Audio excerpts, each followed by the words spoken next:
सभी देखने वालों को प्रभु यीशु मसीह के नाम में मैं एक बार फिर स्वागत करता हूं।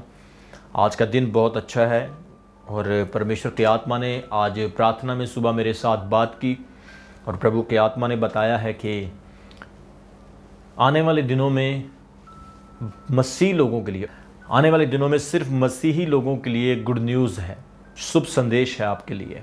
आने वाले दिनों में आपने जो परिश्रम किया है, आने वाले दिनों में आपने जो मेहनत की है, इस मेहनत का फल आपको मिलने वाला है। लॉकडाउन के दौरान आप विश्वास में रहे, आप ईमान में रहे। आप शायद बीमारी में, समस्या में रहे होंगे। इस लॉकडाउन के दौरान आपने बहुत सारी समस्याओं का सामना किया होगा, लेकिन आपके लिए गुड न्यूज़ है।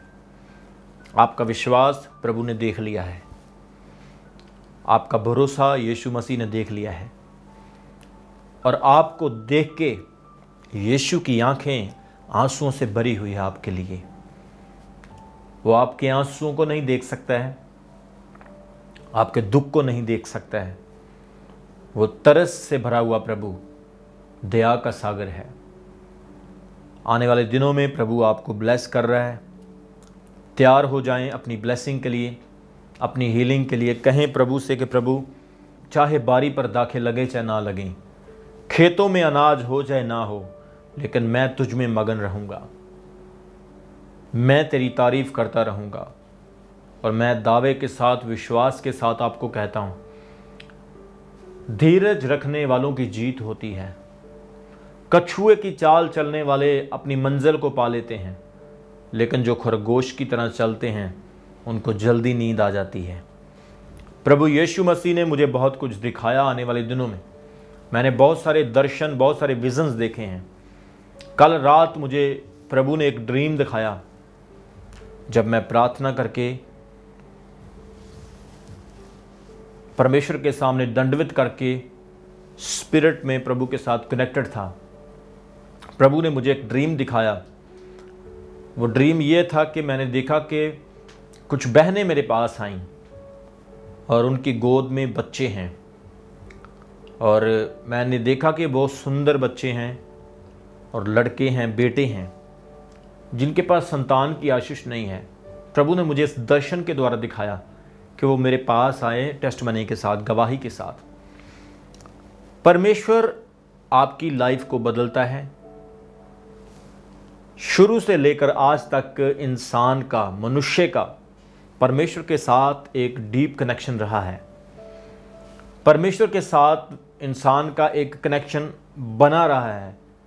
मैंने अनॉइंटिंग की महत्व आपको बताया, इम्पोर्टेंस ऑफ अनॉइंटिंग आपको बताया। फिर मैंने बताया कि किसका अभिषेक किस तरह से हुआ।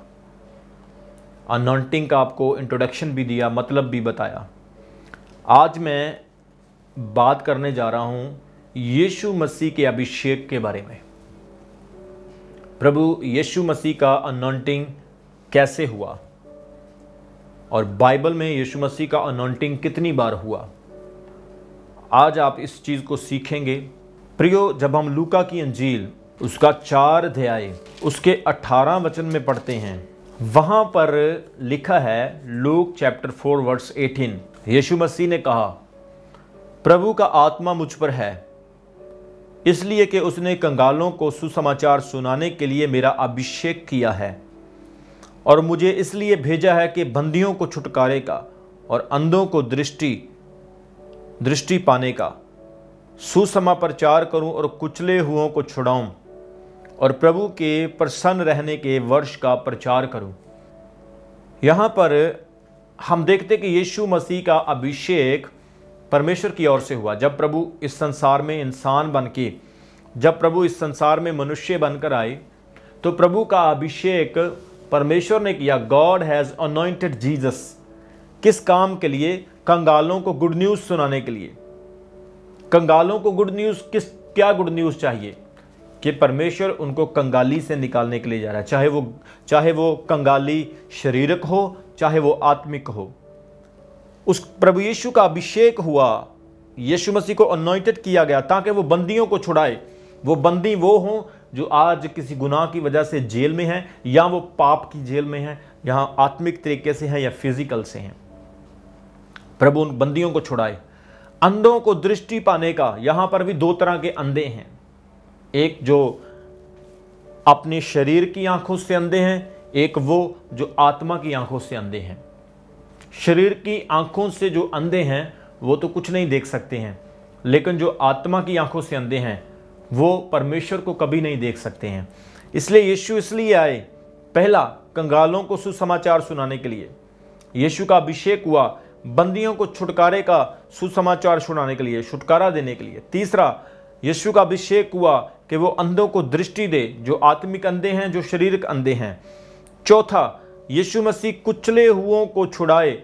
और पांचवा 19 वचन में लिखा है, प्रभु के प्रसन्न रहने के वर्ष का प्रचार कर सके। प्रभु के प्रसन्न रहने का वर्ष क्या है, इसके बारे में एक बहुत लंबी चौड़ी स्टडी मैं आपको डेफिनेटली दूंगा कि वो कौन सा वर्ष है, प्रभु का कौन सा वर्ष है जिसमें प्रसन्न रहने के वर्ष का प्रचार किया जाता है। लेकिन आज मेरा फोकस आपको यह सिखाना है कि यीशु मसीह का जो हेवनली अभिषेक था, जो स्वर्गीय अभिषेक था, वो स्वर्ग से हुआ। लेकिन क्या आप इस चीज को जानते हैं कि यीशु मसीह का अभिषेक इस संसार में जब वो आए, जमीन पर आए, एर्थली अनॉइंटिंग भी उनकी हुई। यीशु मसीह की शारीरिक अनॉइंटिंग भी की गई। ये अनॉइंटिंग जो स्वर्ग से हुई, ये पावर पाने के लिए थी, जिसकी आपको और मुझे जरूरत है, जिसको हर व्यक्ति को इस अनॉइंटिंग की जरूरत है जो स्वर्ग से आती है। और जिस तरह से यीशु मसीह की अनॉइंटिंग हुई, एक अनॉइंटिंग जो यीशु की इस संसार में हुई, मैं बताना चाहता हूं, ध्यान से सुनना। मैंने बताया था कि अनॉइंटिंग का अर्थ होता है किसी चीज को रब करना, किसी चीज को रगड़ना। जैसे पुराने टाइम में जो चरवाहे होते थे, उनकी भेड़ों के ऊपर कीड़े पड़ जाते थे, और वो कीड़े क्या करते थे, उनके कानों को, उनके सर को, उनके मांस को खाते थे, और भेड़ें मर जाती थी, बीमार हो जाती थी। चरवाहे क्या करते थे कि उन पर तेल डालते थे, और तेल डाल के उनकी स्किन को रगड़ते थे, और वो जो कीड़े होते थे फिसलन की वजह से, स्लिपरी की वजह से उनकी बॉडी से निकल करके मर जाते थे, कीड़े गिर जाते थे। अनॉइंटिंग का मतलब होता है रब करना। अनॉइंटिंग का मतलब होता है आपको चमकाना, आपको तैयार करना।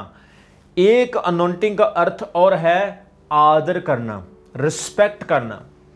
और आज मैं उस अनॉइंटिंग की बात करूंगा जिस अनॉइंटिंग के द्वारा आदर मिलता है, जिस अनॉइंटिंग के द्वारा आपको लोगों से रिस्पेक्ट मिलती है।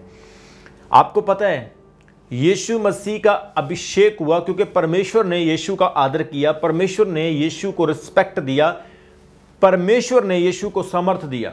और आदर उसी का होता है जिसके पास समर्थ होती है। अब यीशु मसीह संसार में आए हैं, वो जमीन के ऊपर हैं, तो यीशु को भी अभिषेक के द्वारा आदर मिला।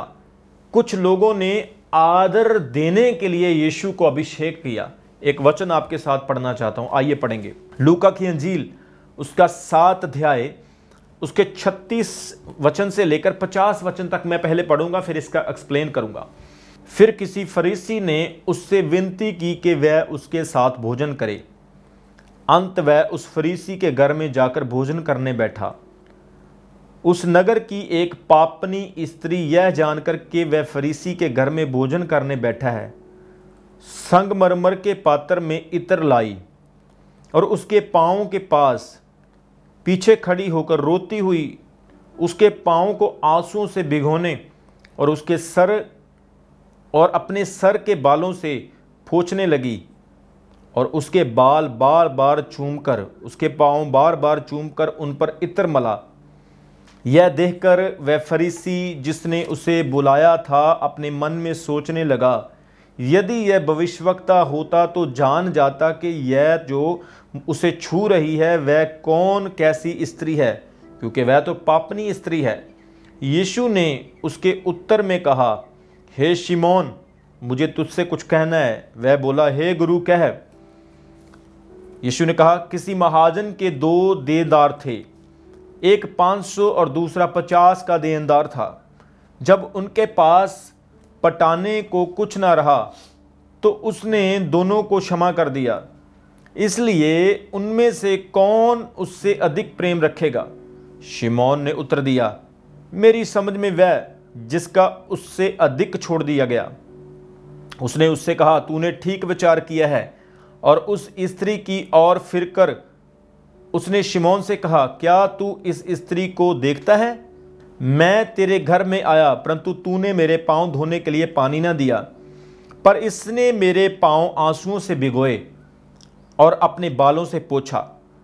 तूने मुझे चुम्मा ना दिया, पर इस जब से मैं आया हूं तब से इसने मेरे पांव को चूमना ना छोड़ा। तूने मेरे सिर पर तेल नहीं मला, पर इसने मेरे पांव पर इत्र मला। इसलिए मैं तुझसे कहता हूं कि इसके पाप जो बहुत थे क्षमा हुए, क्योंकि इसने बहुत प्रेम किया। पर जिसका थोड़ा क्षमा हुआ वह थोड़ा प्रेम करता है। और उसने स्त्री से कहा, तेरे पाप क्षमा हुए। तब जो लोग उसके साथ भोजन करने बैठे थे वे अपने अपने मन में सोचने लगे, यह कौन है जो पापों को क्षमा भी करता है? पर उसने स्त्री से कहा, तेरे विश्वास ने तुझे बचा लिया है, कुशल से चली जा। यहां पर प्रियो हम एक दिलचस्प एग्जाम्पल देख रहे हैं। हम देखते हैं कि प्रभु यीशु मसीह के घर में चले गए, जो एक धार्मिक व्यक्ति है, और प्रभु यीशु मसीह से इस फरीसी ने रिक्वेस्ट की है कि प्रभु मेरे घर में आए, मैं आपके लिए भोजन बनाना चाहता हूं, आपकी सेवा करना चाहता हूं। 37 वचन में लिखा, जब यीशु मसीह इसके घर में चले गए हैं, भोजन कर रहे हैं, तो उस घर में एक पापन स्त्री, वो स्त्री जिसने अपने जीवन में बहुत गुनाह किए, बहुत पाप किए हैं, ये स्त्री आज इस फरीसी के घर में आ गई है। इस स्त्री को पता चला कि यीशु मसीह फरीसी के घर में गए हुए हैं। और बाइबल में लिखा है, जैसे ये यीशु के पास जाती है, यीशु के पांव पर गिर जाती है और यीशु के पास रोने लग जाती है, और रो रो के यीशु मसीह के पांव को अपने आंसुओं से गीला कर देती है, भिगो देती है और अपने बालों से पोंछने लगती है, और यीशु के पांव को चूमती है, उस पर इत्र मलती है। और बाइबल में लिखा है, ये स्त्री संगमरमर का यानी कि अलाबास्टर का सबसे महंगा, बहुत कीमती इत्र लाई है। यहां पर एक फरीसी ने प्रभु यीशु को अपने घर पर बुलाया, और एक स्त्री जो पापिन है, जो सिनर है, इस स्त्री को कहीं ना कहीं से इंफॉर्मेशन मिली, जानकारी मिली कि यीशु मसीह आज इस फरीसी के घर में टिके हुए हैं, वहां पर भोजन करेंगे। इस औरत ने उस फरीसी के घर में जाने का फैसला किया। हम देखते हैं कि ये औरत पापन है, ये औरत अनएक्सेप्टेबल है, लोगों की नजरों में इसकी रिस्पेक्ट नहीं है। इस स्त्री को जो भी कोई देखता है शक की नजर से, पाप की नजर से और बुरी नजर से देखता है। हो सकता है जो अपने आप को ज्यादा धार्मिक समझने वाले लोग हों, इस स्त्री को बुरी नजर से देखते हुए इसकी तरफ थूक के निकलते हों, या घुमंड के साथ अपने मुंह से कुछ बुड़बड़ाते हुए निकलते हों, क्योंकि ये स्त्री पापिन है। आज आप इस संसार में देख सकते हैं, आपको हजारों लोग मिलेंगे जो पाप करने वाले हैं लेकिन खुद को कभी पापी नहीं कहते हैं। उस समय में ये स्त्री पापिन है। आज इस पापिन स्त्री ने सुना कि यीशु मसीह उस फरीसी के घर में है। किस तरह से इसने फरीसी का घर ढूंढा होगा, कितनी मुशक्कत और मेहनत की होगी, कितनी दौड़ दौड़ के कभी उससे पूछ कभी उससे पूछ, कहीं ना कहीं से इसने फरीसी के घर का पता लगा लिया। और जैसे ये फरीसी के घर में जाती है, खाली हाथ नहीं जाती है। ये क्या करती है? यीशु के लिए अलाबास्टर का परफ्यूम, महंगा इत्र लेकर जाती है और यीशु के कदमों में गिरती है। यीशु के कदमों में गिर करके उस पर उसके पांव को इत्र मलती है, अपनी आंखों से जितना भी पानी निकालती है यीशु के पांव भिगो देती है, और कपड़े से नहीं अपने बालों से पोंछती है। इंग्लिश में जब आप पढ़ते हैं, इंग्लिश में लिखा है कि शी हैज अनॉइंटेड, उसने यीशु मसीह को अनॉइंटेड किया, anointed with perfume, anointed with ointment, उसने यीशु मसीह को अनॉइंटेड किया परफ्यूम के साथ। इसने यीशु को अनॉइंट करने का मतलब, यीशु को अभिषेक करने का मतलब आदर दिया, यीशु को रिस्पेक्ट दिया। जब हम आगे पढ़ते हैं, यीशु मसीह ने इस घटना में उस फरीसी को क्या कहा कि देख, मैं तेरे घर में आया, तूने मुझे हाथ धोने के लिए पानी ना दिया, पांव धोने के लिए पानी ना दिया, तूने मुझे रिस्पेक्ट नहीं दिया, मुझे ऑनर नहीं दिया, लेकिन इस औरत ने मेरे पांव आंसू से भिगो दिए, अपने बालों से पोंछे, तूने मुझे कपड़ा नहीं दिया। बाइबल में यीशु मसीह ने कहा कि तूने मुझे वो रिस्पेक्ट नहीं दिया जो देना चाहिए था। लेकिन ये स्त्री मुझे जानती नहीं है, इस स्त्री ने मुझे इन्विटेशन नहीं दिया, ना मैं इस स्त्री के घर में गया, लेकिन इस स्त्री के अंदर मेरे लिए कितना ज्यादा प्यार है। और यीशु मसीह ने यहां पर एक उदाहरण दिया कि दो महाजन के देनदार थे, मतलब किसी महाजन के दो कर्जदार थे। एक कर्जदार था, उसके 50 दिनार थे और एक के 500 दिनार थे, और उसने कहा कि उसने दोनों को माफ कर दिया। तो उसने कहा कि कौन उससे ज्यादा प्यार करेगा, महाजन को कौन ज्यादा लव करेगा? वही जिसके ज्यादा माफ हुए हैं। इस औरत के पाप ज्यादा हैं, इस औरत के गुनाह ज्यादा हैं, लेकिन आज इस औरत ने इतना बड़ा काम कर दिया। आज इस औरत ने यीशु मसीह को इतना रिस्पेक्ट दे दिया, ये यीशु के कदमों में गिर गई, यीशु के चरणों में गिर गई और प्रभु यीशु मसीह को आदर देने लगी। 38 वचन में लिखा, और उसके पांव के पास पीछे खड़ी होकर रोती हुई उसके पांव को आंसुओं से भिगोने और उसके सर के बालों से पोंछने लगी और उसके पांव पर बार बार चूमकर उन पर इत्तर मला। हालेलुया। इस औरत ने यीशु के पांव पर इत्तर मला, यानी कि यीशु के पांव को इसने अनॉइंटेड किया।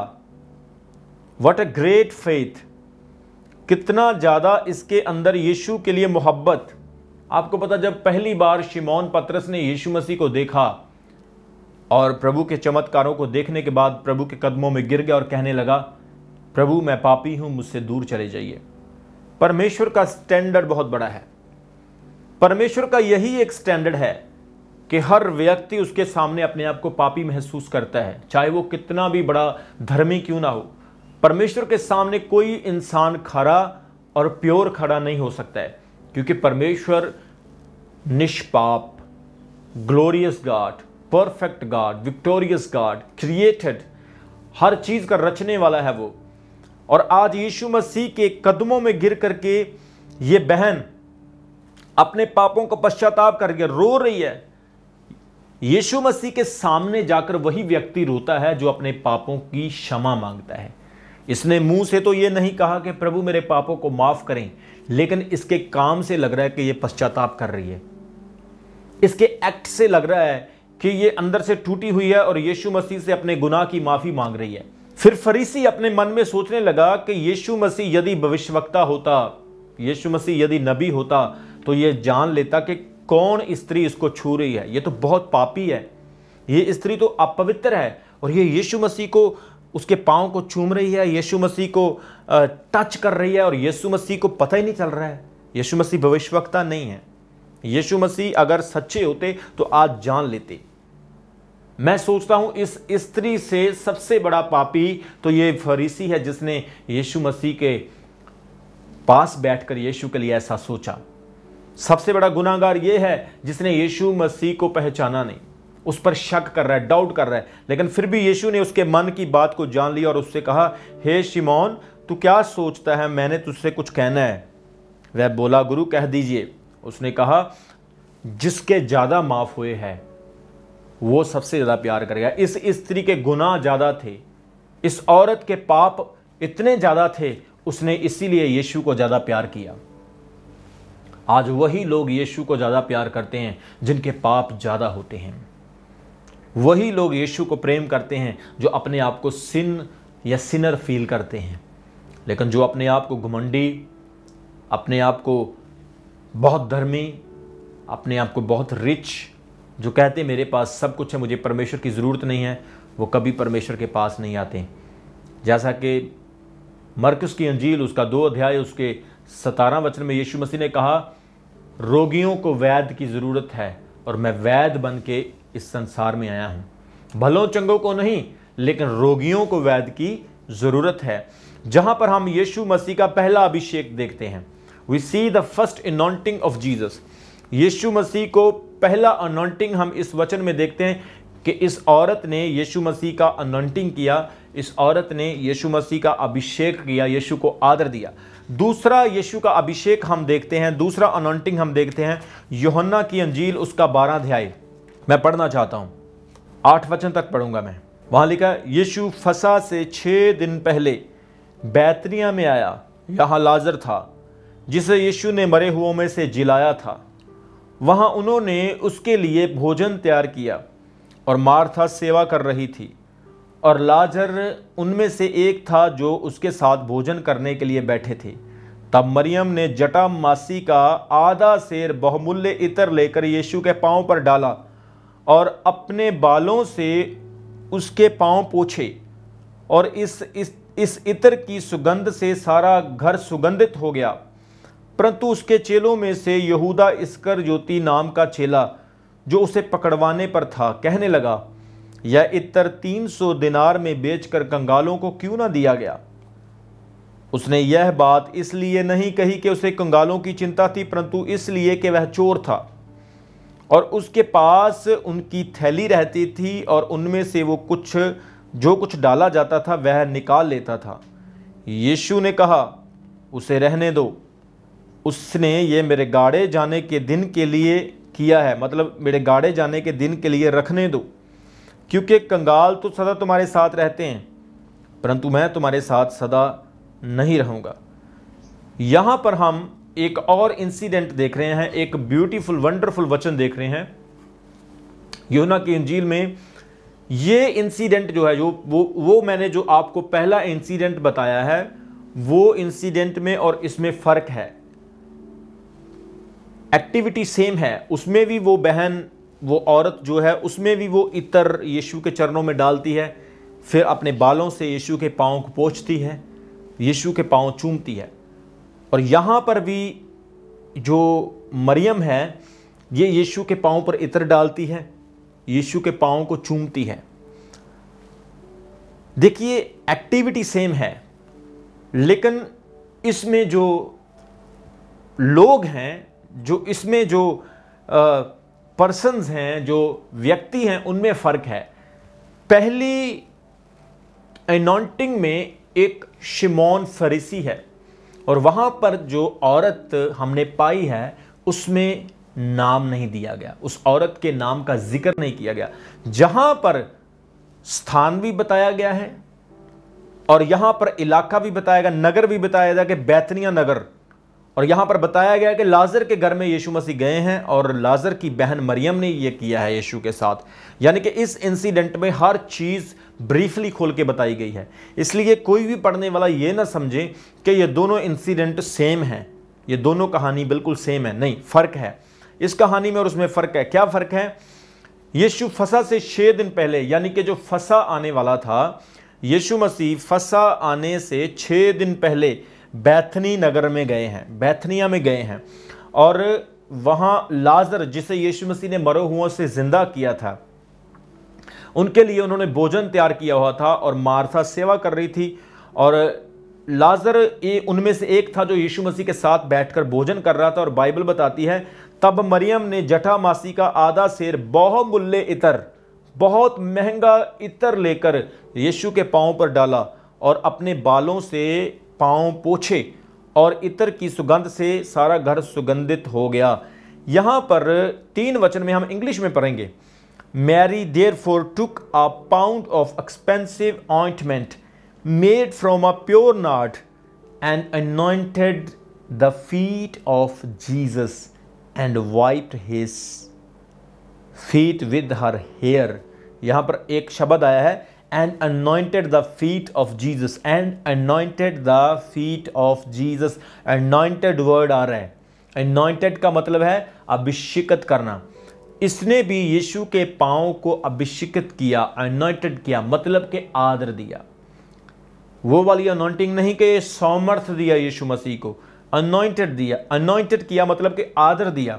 और ये मरियम क्या कर रही है, जटामासी का जैसे ही एक महंगा इत्र लेकर आती है। यहां पर एक खास चीज हम देख रहे हैं, जो भी व्यक्ति यीशु के पास आता है वो हर चीज अच्छी लेकर आ रहा है। जो भी व्यक्ति यीशु के पास आ रहा है हर चीज प्रेजेंटेबल, महंगी वाली लेके आ रहा है, बढ़िया। आज हम यीशु के पास आते हैं तो क्या लेके आते हैं, किस तरह से हम उस यहोवा परमेश्वर के सामने आते हैं, क्या है हमारे पास जो हम यीशु को दें। हालेलुया। अपना दिल, अपना मन, पूरे हृदय से आप उसकी आराधना करें, पूरे मन से आप उसकी आराधना करें। इन लोगों को सूझ नहीं रहा था कि प्रभु यीशु इतने बड़े, इतने महान, हम यीशु को क्या दें, क्या कर सकते हैं हम यीशु के लिए। मान लो आप एक मिडिल क्लास फैमिली के व्यक्ति हो, you are from middle class family. मान लो आपके घर में कोई बहुत बड़ा व्यक्ति आ जाए जिसका बहुत नाम हो, जो करोड़ों रुपए का मालिक हो, जो अच्छे खाने खाने वाला, अच्छे घरों में रहने वाला, जो रॉयल पर्सन हो। अगर वो आपके घर में आए तो आप उसे किस जगह पर बिठाएंगे, आप उसे कैसा खाना खिलाएंगे। आपके घर में वही स्टील के गिलास हैं, वही पीतल की थालियां हैं, आप वही नॉर्मल सी किचन में खाना बनाते हो, आप बहुत सिंपल लोग हो और वो बड़ा आदमी आपके घर में आ रहे, आप क्या करोगे। इन लोगों के साथ भी ऐसा ही हुआ। राजाओं का राजा, प्रभु का प्रभु, और सबसे बड़ी चीज़, जिस लाजर को, जिस 4 दिन के मरे हुए को यीशु ने जिंदा किया, आज वही 4 दिन का मरा हुआ यीशु के साथ बैठकर भोजन कर रहे हैं। हालेलुया। और देखो, यीशु ने 4 दिन के मरे हुए को जिंदा किया और आज उसी के घर में बैठा है, तो ये लोग क्या करेंगे यीशु के लिए, बताइए क्या करेंगे। आपके साथ कोई छोटी सी भलाई कर दे तो आप उसका थैंक यू कर करके थकते नहीं हो। आपके साथ कोई छोटा सा भलाई कर दे तो आप उसको कई बार हाथ जोड़कर, गले लगाकर थैंक यू करते हो। इवन कोई आपको रास्ते में लिफ्ट दे दे, कोई मोटरसाइकिल गाड़ी पे बिठा ले, तो आप उसको थैंक यू करते करते नहीं थकते हो। या मान लो कहीं पर कोई बंदा, आपके कोई व्यक्ति काम आ गया, तो आप थकते नहीं हो उसको धन्यवाद करते हुए। तो आज यीशु मसीह इस घर में आया, इन बहनों को यीशु ने इतनी बड़ी ब्लेसिंग दी कि उनके भाई को, 4 दिन के मरे हुए उनके भाई को यीशु ने जिंदा कर दिया। तो आज ये क्या यीशु मसीह को प्रेजेंट करेंगे, क्या देंगे यीशु मसीह को। हालेलुया। इनके अंदर मतलब कि इनको समझ नहीं आ रही थी हम यीशु के लिए करें तो करें क्या। तो उसने अपनी एबिलिटी से ज्यादा, अपनी सोच से, अपने दायरे से ज्यादा काम किया। क्या किया उसने, जटामासी का बहुमूल्य इत्र यीशु मसीह के पांव में लाकर डाल दिया। कई हजार डॉलर का, लाखों रुपए का, हजारों रुपए का ये इत्र जो है यीशु मसीह के पांव में डाल दिया। आपको पता, जब कुछ चीज पांव में डाली जाती है, that is looks like waste, वो चीज वेस्ट हो गई। और जितना ये इत्र था, अगर इस इत्र को थोड़ा थोड़ा यूज किया जाता तो ये पता नहीं कितने महीनों तक इत्र चलता रहता। लेकिन आज सारा का सारा इत्र यूज हो गया और पूरा गिरा दिया, यीशु के चरणों में गिरा दिया। एक चीज बताऊं, आप यीशु मसीह के लिए कुछ भी कर दो, वो नथिंग है, वो कुछ भी नहीं है। इसलिए परमेश्वर क्या कहता है, वचन क्या कहता है, परमेश्वर भेंटों से नहीं बल्कि शुद्ध मन से, पिसे हुए दिल से आराधना करने वाले से खुश होता है। जो टूटे हुए दिल से उसकी वर्शिप करते हैं वो उससे खुश, उससे प्रसन्न होता है।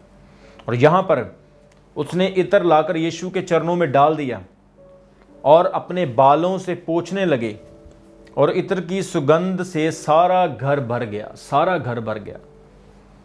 यीशु के चरणों में इसने इत्र डाला। She has anointed the feet of Jesus with ointment, एक इत्र के साथ। हालेलुया। आज आप प्रभु को कैसे खुश कर सकते हैं, how you please Jesus in your life. किस तरह से आप यीशु मसीह को खुश कर सकते हैं? क्या है आपके पास जो आप यीशु को खुश करें? बहुत सारे लोग यीशु मसीह पर विश्वास कर लें, उसे दिल से प्रेम करें, जीना मरना उसी के साथ रहें, उसे अपना उद्धारकर्ता मानें। यीशु आपसे खुश होंगे, यीशु आपसे आनंदित होंगे। और वचन में लिखा है जैसे ही ये सब कुछ हो रहा था तो यीशु का एक चेला जिसका नाम यहूदा इस्करियोती था, वो ये सब कुछ देख रहा था और उसने ये देख करके एकदम से बोला कि प्रभु ये क्या हो गया? क्यों इसका नाश किया जा रहा है? इस इत्र को क्यों बेकार किया जा रहा है? ये कंगालों को भी तो दिया जा सकता था। बाइबल बताती 6 वचन में कि इसके मन में कंगालों के लिए कोई चिंता नहीं थी, लेकिन ये चोर था क्योंकि थैली इसके पास रहती थी और ये थैली से पैसे निकाल करके यूज कर लेता था। प्रभु सब कुछ जानते थे। कंगालों की इसके अंदर चिंता नहीं है, लेकिन इसके अंदर लालच है। आज भी जब कोई चर्च को कोई चीज देता है, वो कहता है तू ये मत दे, तू सस्ती वाली दे दे। आज भी जब कोई पास्टर को ऑफरिंग देता है या आज भी आप चर्च में दान करते हैं तो आप दूसरों की सलाह लेते हैं। आप पूछते हैं मैं मीटिंग करवा रहा हूं अपने घर में, मैं कितना दान दूं? आप सोचते हैं कि मैं 5,000 दूंगा, मैं 10,000 दूंगा, मैं 2,000 दूंगा, मैं 1,000 दूंगा।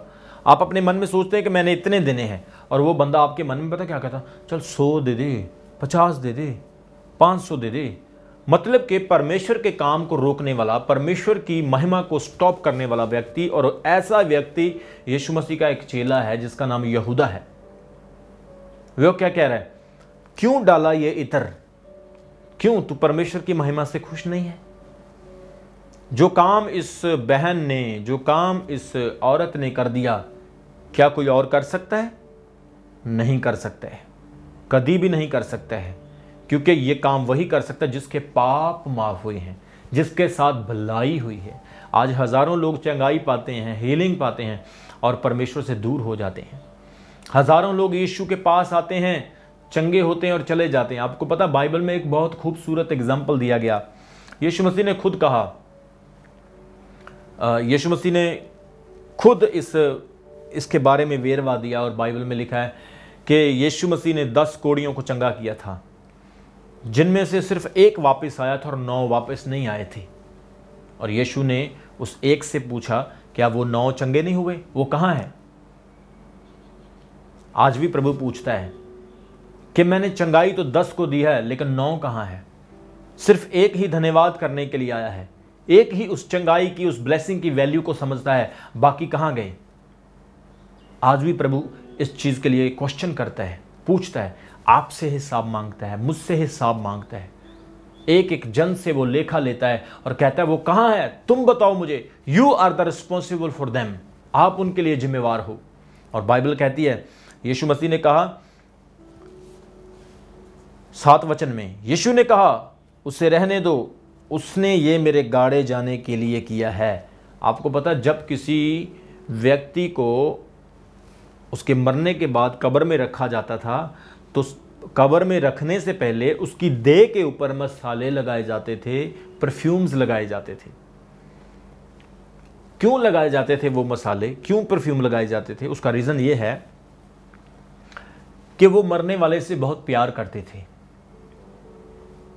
वो मरने वाले से दिल से मोहब्बत करते थे, और वो मसाले जो उसकी बॉडी को लगाए जाते हैं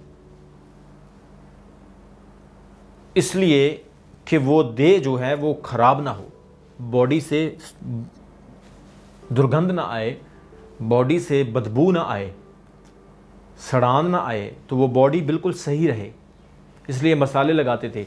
जब वो मसाले लगाते थे तो वो बॉडी कई दिन तक प्रिजर्व रहती थी, बची रहती थी, और वो उस बॉडी को दोबारा देख सकते थे। आपको पता, जब यीशु मसीह कब्र में रखे गए तो तीसरे दिन मरियम मगदलिनी और दूसरी मरियम दोनों जो थी कब्र पर गई, और उन्होंने देखा कि यीशु वहाँ नहीं है, वो जिंदा हो चुके हैं। मतलब वो कब्र पर गई ताकि वो यीशु की बॉडी को फिर से मसाले लगा सकें, फिर से इत्र लगा सकें, ताकि यीशु मसीह की बॉडी कई दिनों तक बची रहे, कई दिनों तक प्रिजर्व रहे, और हम उसे देख सके, अपने प्यारे को, अपने लवर को, अपने खुदावंद को, अपने यीशु को हम बार बार देख सकें। Hallelujah, praise the Lord.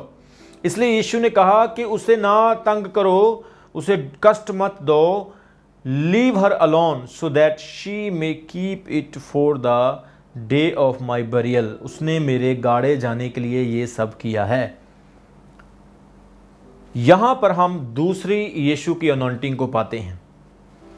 दूसरी बार यीशु को आदर दिया गया मरियम की तरफ से, और उसने आदर कैसे दिया यीशु मसीह को? She anointed the feet of Jesus with pure nard ointment. Pure perfume के साथ उसने यीशु को आदर दिया। पहला, यीशु मसीह उस फरीसी के घर में गए और उस पापन औरत ने यीशु के पांव पर इत्र गिराया। हालेलुया, पांव पर इत्र मला। और दूसरा अनॉइंटिंग हम यहाँ पर देखते हैं कि मरियम ने भी यीशु मसीह के पांव पर इत्र गिराया और अपने बालों से उसे साफ किया।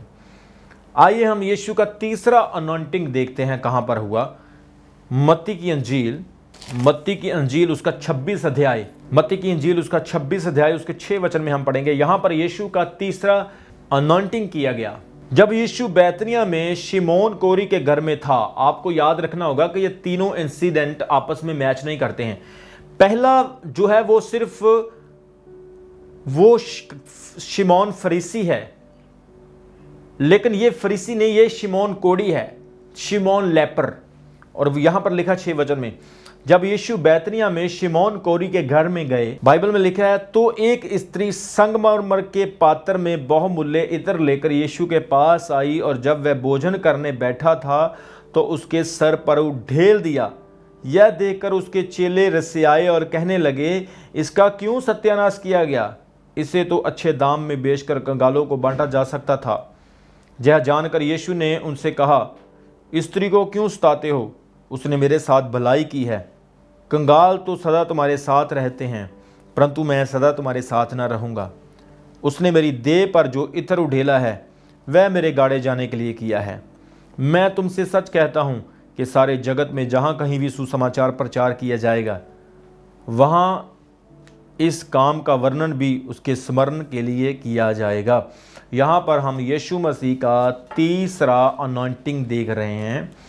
यीशु मसीह का तीसरा अभिषेक जो कि आदर के लिए, यीशु के ऑनर के लिए किया गया। मत्ती की अंजील 26:6 में देखते हैं। यहाँ पर एरिया है बैतनिया। वो भी बैतनिया एरिया ही था जो यूहन्ना की 12 में हमने पढ़ा, लेकिन वो लाजर का घर था जिसे यीशु मसीह ने मरे हुओं से जिंदा किया था। लेकिन यहाँ पर यह घर शिमोन कोड़ी का है, और यहाँ पर भी एक स्त्री आती है, एक औरत आती है जो बहुमूल्य इत्र लेकर आती है।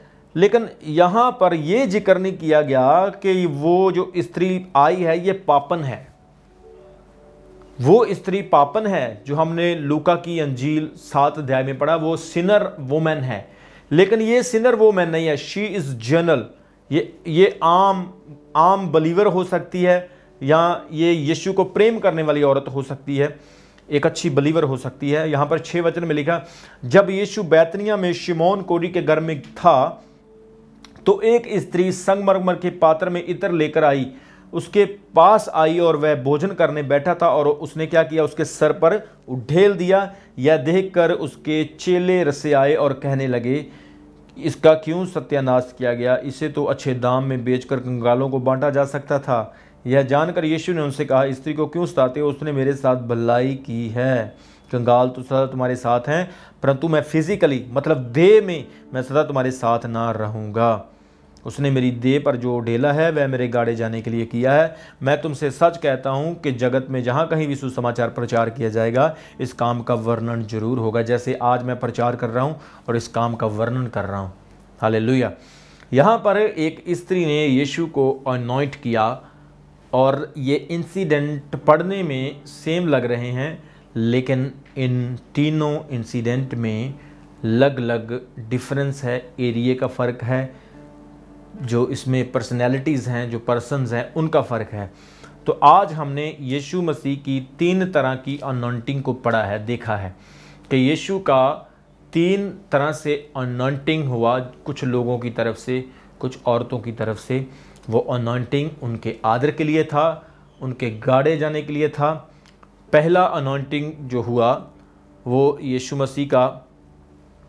के यरूशलेम प्रवेश करने से पहले हुआ, उसके जीत प्रवेश करने से पहले हुआ। दूसरा यीशु का अभिषेक यूहन्ना की 12 में जो हुआ वो कम से कम पास ओवर के जो फसह का पर्व था उसके 6 दिन पहले हुआ। और जो तीसरा हुआ ये जब यीशु मसीह का जीत प्रवेश हो चुका था उसके क्रूसिफिकेशन से पहले, यानी जीत प्रवेश हो गया था क्रूसिफिकेशन से पहले किया गया। और आज हमने यीशु मसीह की 3 तरह की अनॉइंटिंग के बारे में पढ़ा है और इन तीनों तरह की अनॉइंटिंग के बारे में हमने देखा कि लोग किस तरह से यीशु मसीह का आदर करते हैं। How people gives respect to Lord Jesus, किस तरह से आदर देते हैं। अगर आप चाहते हैं कि यीशु मसीह का आप भी अनॉइंटिंग करें, मैंने आपको बताया कि इस अनॉइंटिंग में फ़र्क है। जो अनॉइंटिंग परमेश्वर की तरफ से होता है वो होता है नियुक्त किया जाना, चुना जाना और उसे किसी काम के लिए ठहराना और सामर्थ्य देना, वो अनॉइंटिंग अलग है। लेकिन ये वाला जो अनॉइंटिंग है ये सिर्फ ऑनर के लिए है, आदर के लिए है। और ये 3 अनॉइंटिंग में यीशु मसीह का आदर दिया। अगर आपके दिल में ऐसी इच्छा है कि आप भी प्रभु का आदर करो, cost does not matter when you respect God. The materialized things is doesn't mean when you offering the things to God। जब आप चीज़ें परमेश्वर के सामने लेकर आते हो तो वो मैटर नहीं करती हैं, उनकी कॉस्ट मैटर नहीं करती है। जब आपने अपने दिल से कुछ करना है तो you have to do best for God. आपने परमेश्वर के लिए बेस्ट करना है, क्योंकि जब परमेश्वर आपके लिए बेस्ट करता है आपने भी बेस्ट ही सोचना है। इस औरत ने जैसे यीशु मसीह के सर पर वो इतर, वो परफ्यूम ऑइंटमेंट उडेल दिया, यीशु मसीह ने कहा कि जहाँ कहीं भी प्रचार किया जाएगा इस काम का जिक्र वहाँ पर ज़रूर होगा। When you do better for God's glory, God perform His glory with other way better for you। परमेश्वर अपनी महिमा को आपके लिए बेटर तरीके से प्रेजेंट करता है। आप परमेश्वर के लिए बेस्ट करें, अच्छा करें, प्रभु आपको बेस्ट देगा, अच्छा देगा। अनॉइंटिंग एक बहुत बड़ा परमेश्वर का एक गिफ्ट है। अनॉइंटिंग एक बहुत बड़ी चीज़ है। जिस व्यक्ति के पास अनॉइंटिंग होती है उसे दुनिया की किसी चीज़ की ज़रूरत नहीं होती है, क्योंकि अनॉइंटिंग सब कुछ कर सकती है। आज आपने सीखा यीशु मसीह की 3 लेवल्स की, यीशु मसीह की 3 तरह की अनॉइंटिंग। आने वाले टाइम में मैं आपको और भी अनॉइंटिंग के बारे में बहुत कुछ बताऊंगा। परमेश्वर आपके साथ हो, परमेश्वर आपको ब्लेस करे।